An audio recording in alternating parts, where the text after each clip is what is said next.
He puts a pillow over his baby brother, and then he throws the pillow and the baby brother out the window, and they live like really high up. So the baby brother turns into mush on the ground. Holy Christ, what do you guys think? Do I look cute today? Before you answer that question, there is only one correct answer. That is not as cute as you. I love you, man. I love you. But you guys know what else I love?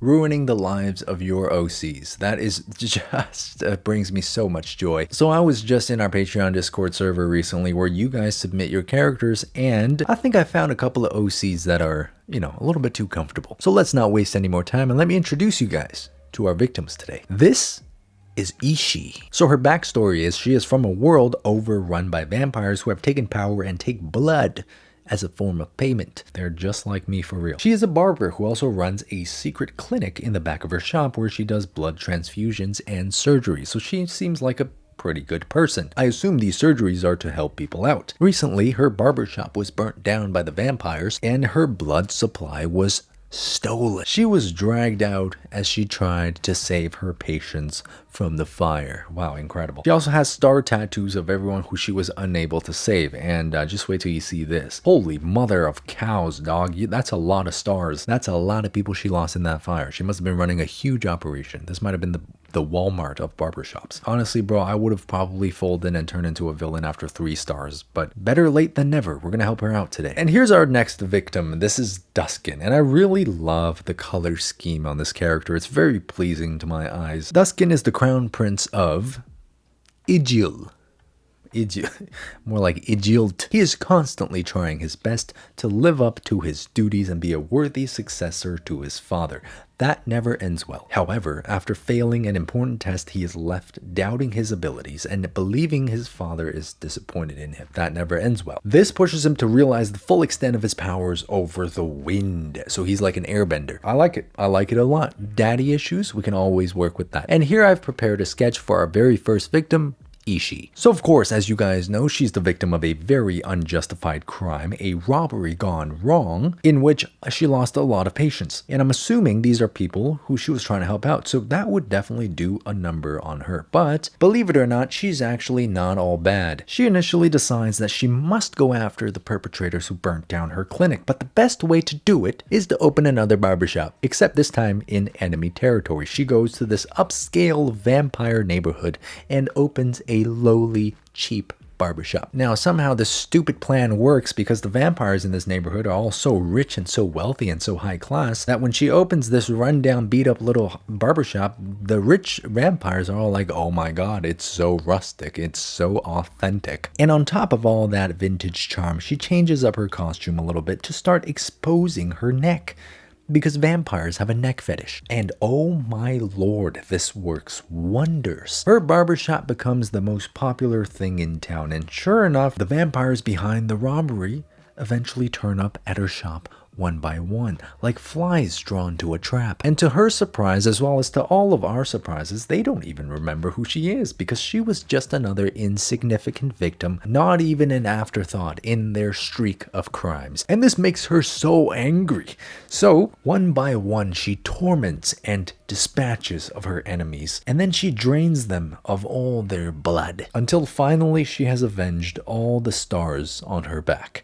But now you see our girl here is stuck with a bit of a dilemma. Now Ishii has made a promise to herself that after she's done with her revenge, she will retire and move far, far away from all of this trauma. But here's the thing. Tormenting and destroying these enemies of hers has made her realize that nothing else quite makes her feel the same. Through all of her interactions with other vampires in this wealthy, upscale, and snobby vampire community, she's realized that maybe she does hate all vampires. So one day she decides to take a bit of a leap of faith. With the cute, chubby little vampire boy in her barber's seat, she decides he needs a different type of cut. And cut she did. She cuts him into immeasurable amount of pieces. She drains all of his blood so she can use it for later, and then she realized this is what she was destined to do.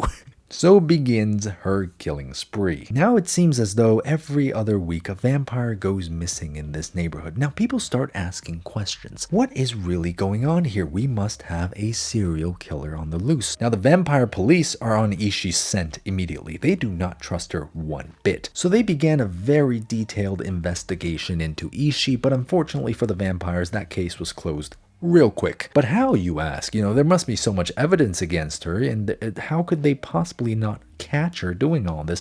Well, because she drains the blood of all of her victims, and blood is currency in this universe. And anywhere there's money, there is also corruption. So she pays off the vampire cops. She pays them a percentage of blood so that she can keep doing exactly what she's doing. Now, unfortunately, in this neighborhood, people have began fearing for their lives because they don't know who the perpetrator is, and there is gotta be someone on the loose. So Ishii may have to take her barbershop on the road and start doing this elsewhere soon enough. That is, until somebody can come along and stop her madness. And after some more detailing, there she is, inviting you to sit in her barber chair. And that's your cue to run. Run very far away and never look back. And that's the origin story of our very first villain. Now time for our second victim, which is Duskin, the prince who was promised the world. Now picking up exactly where we left off in the original story, Duskin performed a test to see if he's worthy of succeeding his father. And unfortunately he's not, and his father is very disappointed in him. So disappointed, in fact, and this is where my villain story begins, that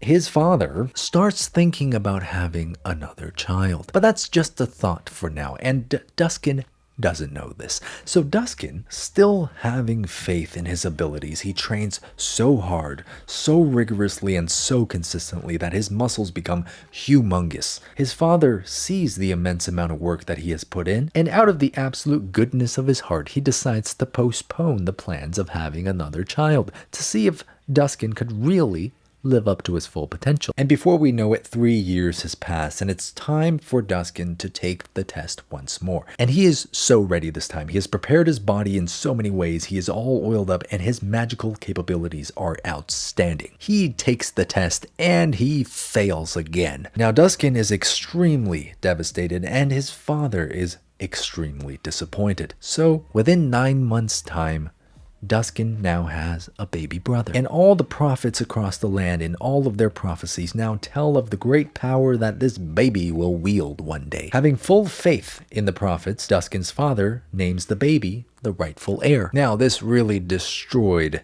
Duskin. He begins spiraling. He begins asking himself, what is wrong with me? And soon enough, no longer able to cope with all of this pain and suffering, Duskin walks into his parents' bedchambers. He puts a pillow over his baby brother, and then he throws the pillow and the baby brother out the window, and they live like really high up. So the baby brother turns into mush on the ground. Now he's gone and done it. He's committed the most horrific crime, the killing of a sibling, of a family member. The crystals embedded in his body, originally a sign of his purity and his power, begin to fracture. Now, this is an indisputable sign that somebody has fractured their soul. No longer able to hide and no longer able to deny his crimes, his father sentences Duskin to death. But just before his head could be chopped off, Duskin does an Uno reverse, and he chops off the heads of his prison guards, uses his incredible body and his incredible magical capabilities to escape. Now Duskin, broken and shattered, having lost everything in his life,